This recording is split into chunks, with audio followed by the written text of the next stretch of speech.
Cody sat tapping her pen on her desk, contemplating the events of the past week. What on earth is going on? Cody spoke to the thin air.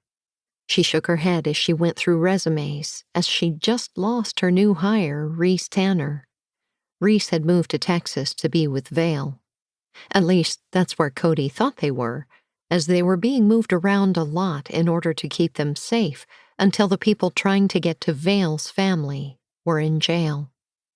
Nancy was now also in jeopardy, thanks to Margaret Stanford giving her the Texas ranch she'd bought from James Huxley, Vale's father. Trent Newton, one of the guests at the inn and Cody's security advisor, had appointed himself Nancy's bodyguard until there was no more threat to Nancy. Cody leaned back in her chair and grinned. Nancy was not happy about Trent dogging her every step. "What's going on?" Professor Squawkings, her children's macaw, decided to repeat. "Problems at the bay. October is on its way," he carried on singing. "Thank you, Professor Smarty Beak," Cody said to the bird. "I'm just getting over everything that's happened at the bay these past months. I don't need a reminder that it's the first day of October tomorrow." "October brings the autumn winds." Professor Squawkings repeated something the kids had been talking about for the past few weeks. "Do you want to go back into your cage?" Cody looked warningly at the bird.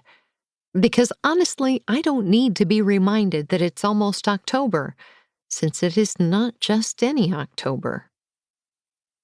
Cody Bay was usually filled with tourists around Halloween. They were lured by the many myths and legends passed down through the generations about the bay. Over the last 2 decades, the Moores would indulge their October guests with these stories. October was divided into 2 parts. The October Winds of Change started on the first day of October through to the second week of the month. From the 3rd week through to the end of October were the Halloween festivities. This included the traditional Day of the Dead celebrations that the Cato family would host at the bay.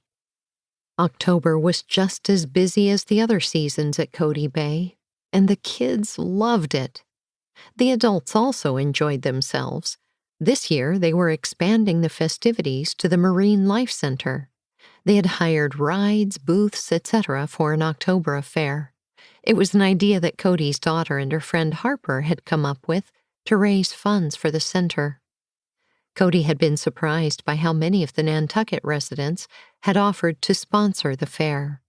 Hopefully, October was not going to be an overly eventful month.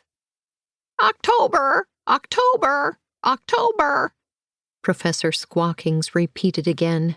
"The autumn winds are coming once again." "Seriously, Squawkings, I'll put you in your cage and cover you," Cody threatened the macaw. "Cody's in a mood," Professor Squawkings called and flew around the office to indicate he wanted to leave. Cody shook her head at the sassy bird and got up to let him out. As Professor Squawkings flew out, Harry, a German shepherd she was looking after for a friend, trotted in. "Hello, boy." Cody went down on her haunches to give the dog a pat. Cody left her office door slightly open so Harry could go out if he wanted to, and the sassy bird could come back in. As Cody walked back to her desk, her phone rang.